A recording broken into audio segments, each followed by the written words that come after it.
Hello and welcome to this week's Rotherham Advertiser Sports Chat podcast. Joining me around the table is news editor Michael Upton. Hello.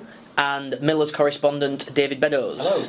So the Rotherham United lost 2-1 to Nottingham Forest on Saturday, their second league defeat of the season, still waiting to pick up their first point, sitting foot of the table. Dave, is the scoreline a fair reflection of what happened at the game? Maybe not. I think you can make a case that Rotherham were worth a draw, particularly in the light of the much publicised what happened early in the second half with the perceived handball on the line. It looked a good shout for me from Rotherham. So unlucky in that sense. I thought Rotherham were the better side in the first half. Never quite kicked on for me in the second. But you could present a case that they're worth getting something there. Michael, it's a good thing, surely, if not the result, that Rotherham are showing signs of improvement from that MK Dons game on the first game of the season. Well, absolutely. I mean, the first game was disarray defensively. The two goals they conceded on Saturday, you couldn't say were down to that. Individual errors again have to be said to be played a part, but I think it's a step up, moving in the right direction. And Dave, just a couple of points from the match then. Joe Cawthorn made his debut left back, pushing Joe Newell further forward, who had been playing left back in the last couple of games. Is that something that you can see working in the long term? Did they start to build that partnership down the left hand side? They did. I mean, you had two specialist full-backs in the position in Lewis Buxton on one side and Matic on the other. Newell pushed forward and did quite well. He went with a five-man midfield this time, which I think worked quite well. They dealt reasonably comfortably with a lot that Forest threw at them.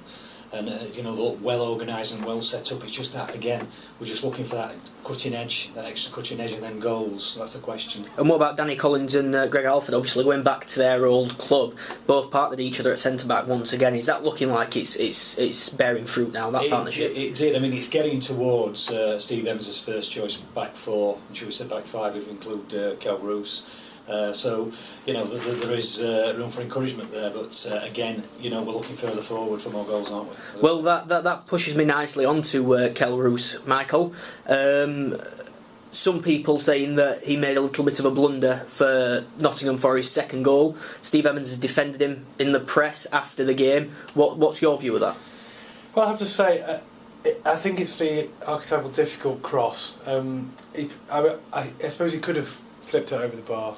But clearly slightly misjudged the length of the cross and then caught in no man's land. In that situation, as a goalkeeper, you're going to want your defenders to be reacting first.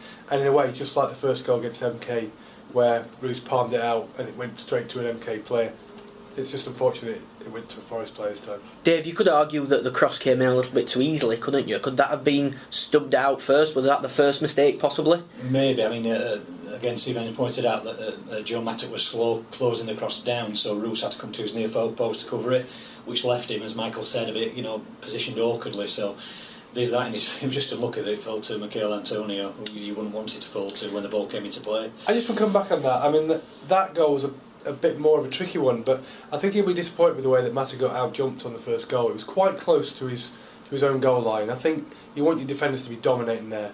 I know that we've had fairly short fullbacks in the past, but we've got giant centre halves again, and we've got a decent sized fullback there. We really should be winning that, I think.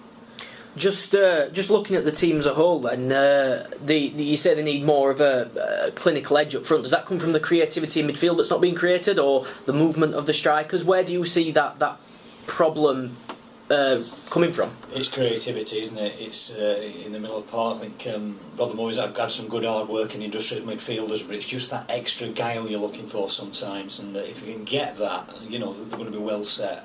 Just a quick look forward then. Obviously tomorrow night Rotherham have a quick chance to put things right and get them vital first points on the board, something Steve Evans will be very keen to do. It's Preston North End at the New York Stadium. Do we see that as a realistic possible 3 points for the Millers?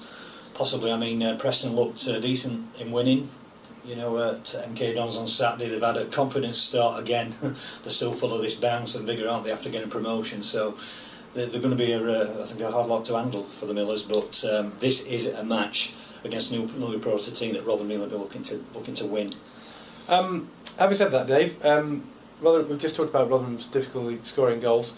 The encouraging thing, without wanting to read too much into two games, neither Preston nor QPR have started in full flow up front. So it could be low-scoring games, and if they can finally find a way to keep a clean sheet, maybe get 1 or 2 at the other end, then we'll be up and running. Let's do a quick predictions then, Michael. What score are you going for against newly promoted Preston? I don't. Oh, well, I personally think they'll struggle to keep a clean sheet, so I'm going to go for a 1-1 draw.